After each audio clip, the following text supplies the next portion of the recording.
Hello, everybody. It's time for episode 9 of my course, How Writers Become Authors, a step-by-step guide to crafting your novel. As promised, we're diving back into the basics of character development. Are you excited? No, you don't care. But I'm happy you're here. Oh, thank you. We already created our main character in episode 2 of this course. Now we're going to develop their mental and emotional journey throughout the story. How do your main characters change over the story, advance the plot, or illustrate the theme of your story? These are the things you need to keep in mind when writing your character's development throughout the novel. In order to discuss how your character evolves throughout the plot, we need to have a good understanding of character arcs. A character arc is the transformation of your character through the plot. That in itself is the simplest definition of a character arc, and if you understand that, you can probably write one. A lot of writers go into their novel thinking, okay, my character is going to change from trait A to trait B. They're going to start off the book grumpy and cynical and end the novel optimistic and kind. And that's it. They write the story with that plan in mind and zero issues. But the discourse around character arcs dives far deeper than that. So let's cover the basics of character arcs beyond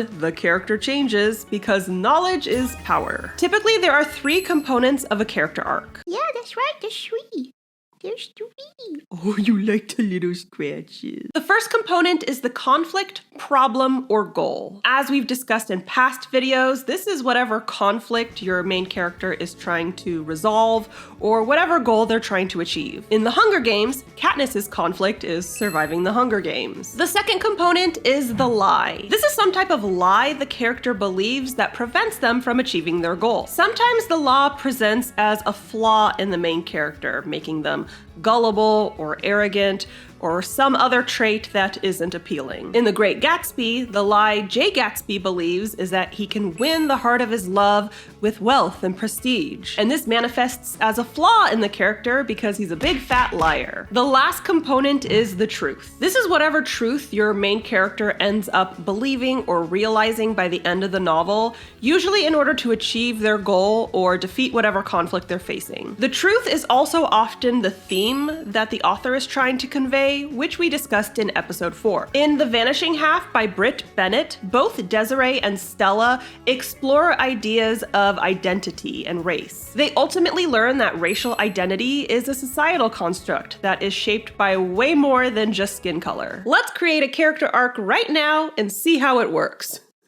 Thank you. I feel encouraged. Debbie lives a humble life and dreams of fame and fortune. Her goal is to be a movie star. The lie she believes is that she doesn't need hard work or talent to get to where she wants to be in life. She thinks she can get there strictly off of her good looks. This lie manifests as flaws in her character, making her vain and selfish. But as the story progresses, she realizes she really does need to work hard in order to achieve her goals. And the harder she works, she comes to realize she doesn't actually want to be a famous movie star, she just wants to create and perform. So she ends up setting up a theater camp for kids and helping them achieve their dreams. Thus, she comes to learn the truth, beauty is on the inside, and helping others is the greatest gift of all. As you can see from this example, the inciting incident often instigates the character arc. The character can't resolve their conflict as the person they currently are. They have to develop new skills, grow as a person, or change their mindset in order to reach their goal. That is how character development affects the plot of a novel. The story can't progress and the climax can't be reached unless the character evolves. Of course, there are exceptions to this, which we'll discuss in a bit. Likewise, often the character arc does the heavy lifting in illustrating a novel's theme. Now, there are a bazillion different types of character arcs, because of course there are. Writers like to make everything complicated, but many of them can be divided into one of 3 categories: positive arcs, negative arcs, and flat arcs. A positive arc is when the character changes in a positive way. They either become a better person, or whatever change they go through makes the world around them a better place. Elizabeth Bennet from Pride and Prejudice is a great example of a positive character arc. She starts off judgmental. Her worst qualities are, you guessed it, Pride and Prejudice. But she grows into a compassionate person who learns to look past first impressions. There are different types of positive arcs, including growth arcs, where the character overcomes an internal struggle, and redemption arcs, where a previously morally gray character redeems themselves and finds the light. A negative arc is when a character changes in a negative way. They either become a worse person or they make the world around them a really sucky place to be. One of the most obvious negative arcs out there is Anakin Skywalker. I mean, the dude starts off as a Jedi and then becomes Darth Vader, right? I haven't actually seen it. I don't like Star Wars. Call the police!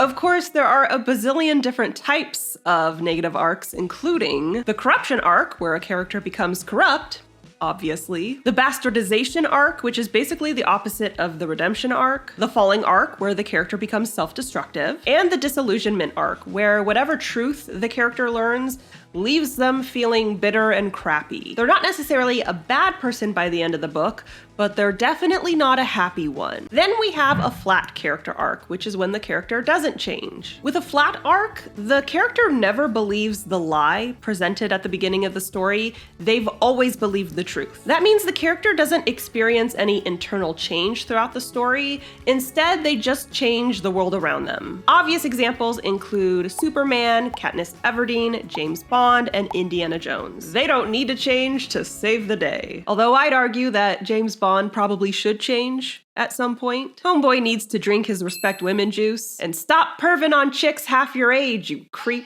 As I mentioned before, there are a bunch of different character arcs, but these basics will point you in the right direction. And you can research your genre to see what types of character arcs are most common and expected. So that's all I got for you today. Yeah, that's all we got. Developing a character through the course of your novel is as simple as showing the evolution of their mindset. But if you want to get more technical than that, you now have the keys to do so. And if you need any extra help, I've got a worksheet linked below. If you're into romantasy, the first 3 books in the Savior's series are available right now. You can check out The Savior's Champion, The Savior's Sister, and The Savior's Army. They are linked below. And if you need help writing your very own book, check out Shut Up and Write the Book, as well as How to Write Romantasy. They're available at all major retailers, and they are also linked below. And don't forget to subscribe to my channel. I post new videos on Wednesdays, and I host live streams on Mondays. And if you want to be alerted as soon as I upload, ring that bell. Bye! Oh my goodness, you're so tall. Have you subscribed to my channel yet? I mean, you totally should. I post new videos on Wednesdays. I also host live streams on Mondays, and they're super fun. Go ahead and subscribe to my channel and be sure to ring that bell. That way you're alerted as soon as I post new content.